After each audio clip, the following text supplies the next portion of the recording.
Чего такой веселой я проснулась в этот день? А чего вставать с кровати мне с утра совсем не лень? На вопрос ответ простой: это лето к нам пришло. Кончились уроки и мучения, и не надо ждать на воскресенье, Чтобы спать, играть, гулять и друзей к себе позвать. плавать, брызгаться, нырять и на велике гонять. Сколько я не удивилась, именно сегодня в этот день. 1 июня отмечают День защиты нас, детей. Все для нас: аттракционы, газировка, эскимо. И подарит мама с папой то, о чем мечтал давно. Этот день, он самый лучший. Лето нам подарит случай. К морю съездить погостить, бабу с дедой навестить. Но сегодня не об этом. Здравствуй, солнечное лето! Отдохнуть, чтоб не устать и по школе заскучать.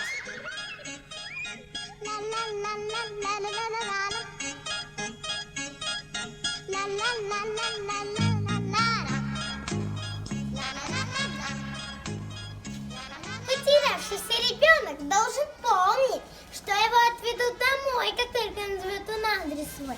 Надо действовать умнее. Говорите: я живу возле пальмы с обезьяной, на далеких островах.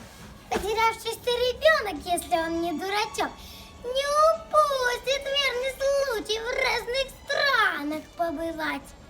Есть верное средство понравиться взрослым.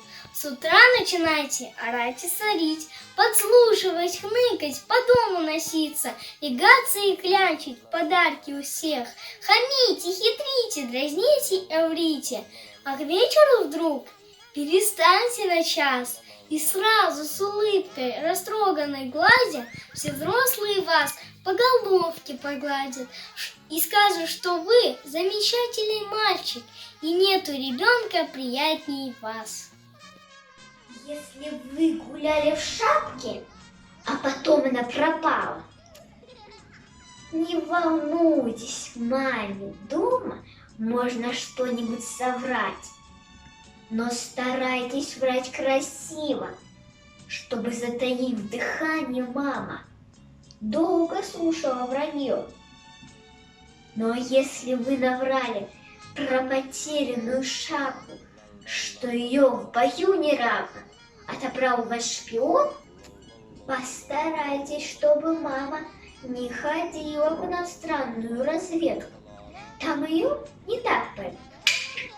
Например, у вас в кармане оказалась горсть конфет, а навстречу вам попались ваши верные друзья.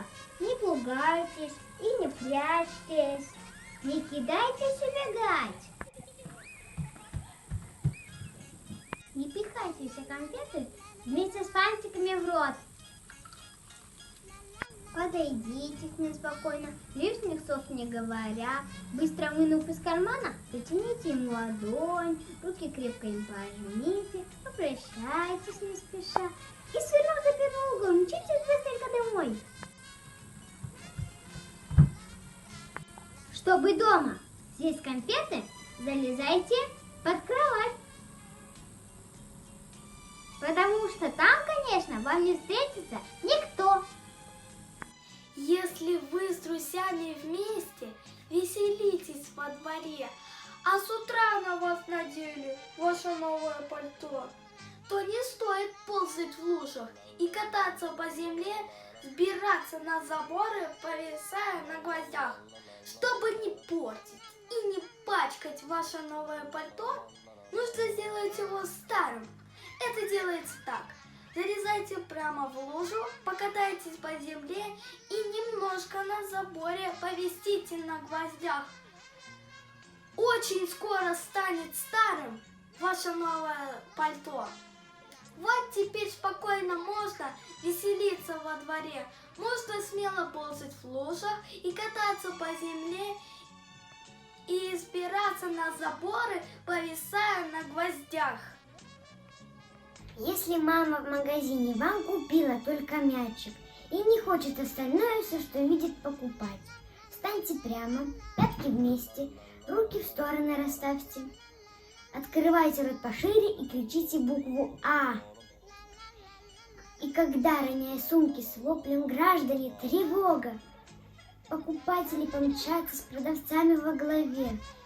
К вам директор магазина подползет и скажет маме: «Забирайте все бесплатно, пусть он только замолчит». Если ты остался дома, без родителей, один, предложить тебе смогу я интересную игру под названием «Смелый повар» или «Храбрый кулинар». Суть игры – приготовление всевозможных вкусных блюд. Предлагаю для начала вот такой простой рецепт.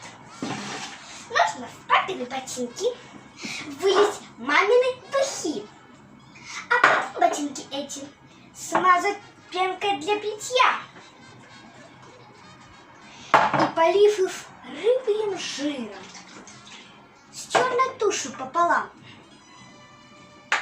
бросив в суп, который мама приготовила с утра, и варить с закрытой крышкой ровно 70 минут.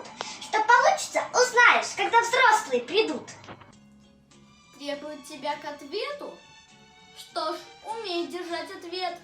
Не трясись, не хнычь, не мямли. Никогда не прячь глаза. Например, спросила мама, кто игрушки разбросал? Отвечай, что это папа приводил своих друзей.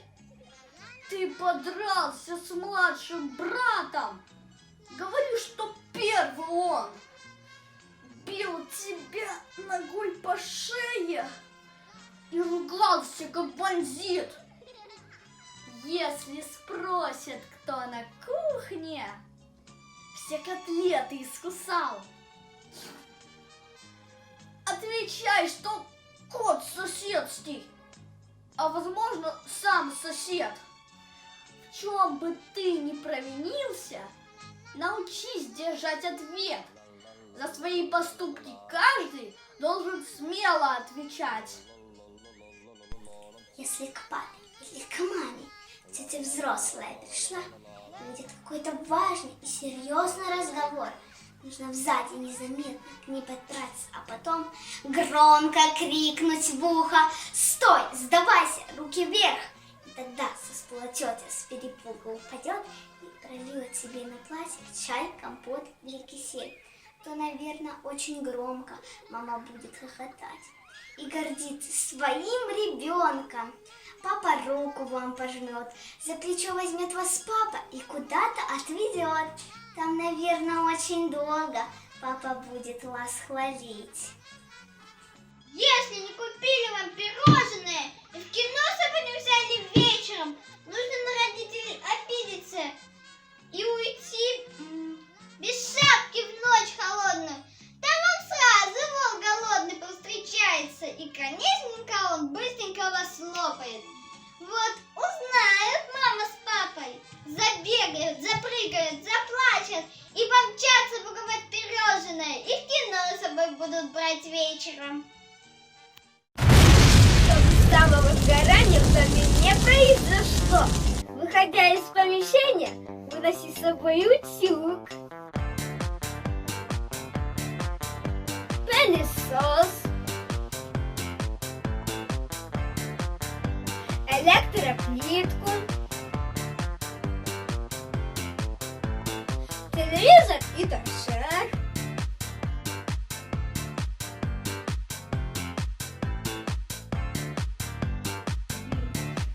Лучше с лампочками вместе вынести в соседний двор. А еще надежнее будет, если порезать провода. Во всем твоем районе сразу вырубился свет. Тут уж можешь быть уверен, ты почти наверняка, что от самого сгорания дом надежно